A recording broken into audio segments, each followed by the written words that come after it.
Pour l'impôt sur le revenu, vous avez jusqu'au 20 septembre ou au 15 septembre. Ça dépend en fait si vous avez choisi de payer en dématérialisation, c'est-à-dire par Internet, ou si vous payez avec une déclaration papier. Donc, ce paiement se fait par dématérialisation dès lors que c'est un impôt qui doit être supérieur à 300 €. Mais vous n'êtes pas obligé d'être dans la partie je paye des impôts, parce que si vous avez mis à jour votre taux de prélèvement à la source, ou si vos revenus ont diminué, enfin, il y a toute une cinétique que vous connaissez bien maintenant qui fait qu'on peut très bien avoir la surprise et la bonne surprise de n'avoir rien à payer, voire même qu'on vous restitue. Je rappelle que nous sommes nombreux à recevoir un petit virement qui est arrivé d'ailleurs sur nos comptes parce que nous avions trop prélevé sur nos revenus et donc l'État restitue l'impôt dû. Par contre, si vous devez vous acquitter encore d'un solde d'impôt sur le revenu, si cette somme est inférieure à 300 €, ce sera prélevé directement sur votre compte bancaire. D'ailleurs, à cet égard, je rappelle qu'il est extrêmement important de vérifier les coordonnées de compte bancaire. Si on en a changé, il faut nous le signaler en temps réel. Il faut aller sur son site et son espace particulier, donc sur le site impôt.gouv et son espace particulier. Il faut absolument toujours nous donner la bonne dernière information. Si l'impôt dû est supérieur à 300 €, là, on ne va pas vous le prélever en une seule fois, one shot, comme on dit en bon français.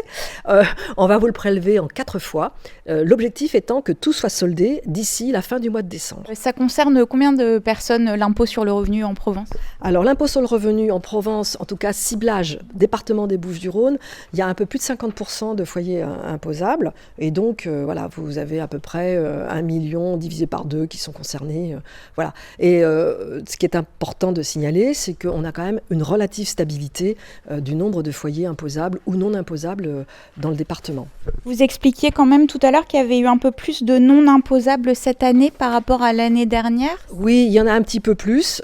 C'est toujours l'épaisseur du trait, mais cette année, je regarde mes anti-sèches, on a un petit peu plus de non imposables. On a plus de 53% cette année, là où l'année dernière, on en avait 52%. Enfin voilà. C'est toujours un peu fluctuant, forcément, puisque ça tient compte, bien évidemment, de tas de situations particulières.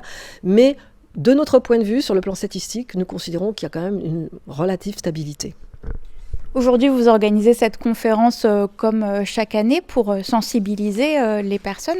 Qu'est-ce que vous avez comme conseils concrets à leur donner ? Alors, les conseils très concrets, c'est qu'il faut absolument toujours axer son approche avec l'administration des finances sur la confiance. Pourquoi je dis ça ? C'est qu'il ne faut pas avoir peur de nous. Je sais qu'il vaut mieux être craint et respecté, mais il ne faut surtout pas avoir peur de nous.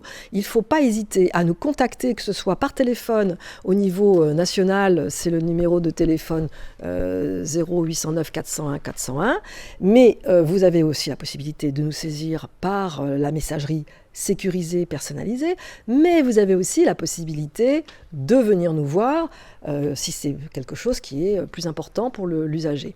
Alors, venir nous voir, mais venir voir aussi les France Services dans le département qui sont en étroit partenariat avec nous, mais aussi 2 maisons du Bellage, Oriol et Cassis, mais aussi des mairies. 4 mairies participent à notre action d'accueil dans le cadre de permanence et les mairies concernées vont en faire la publicité et la promotion. Vous parliez justement de crainte un petit peu. Est-ce que vous êtes confronté beaucoup à des phobiques administratives par rapport à ces questions ? On sait que ça peut angoisser. Ah oui, non, mais moi je comprends très bien la phobie administrative. Personnellement, quelquefois, j'en suis victime aussi. Alors, pas pour les impôts, je rassure tout de suite. Voilà, donc ça, je suis très surveillée et de toute façon, voilà. Mais non, je comprends très bien. Mais justement, ceux qui sont un petit peu, je dirais, peut-être même pas phobiques, mais un peu décontenancés, avec notre jargon quelquefois assez technique et qui peut en perdre en cours de route plus d'un. Là, il faut vraiment ne pas hésiter. Moi, je pense que le meilleur moyen, c'est déjà de téléphoner parce que cette plateforme nationale est très efficace. Je rappelle que ce sont des agents des finances publiques qui y répondent, donc ce sont des professionnels. Et surtout, vraiment, le conseil que je donne, mais c'est également aussi vrai pour les entreprises, il ne faut jamais rester dans son coin. C'est-à-dire qu'il ne faut pas faire la technique, je mets la couverture par-dessus la tête et puis j'attends de voir ce qui se passe. Non, il faut vraiment nous contacter.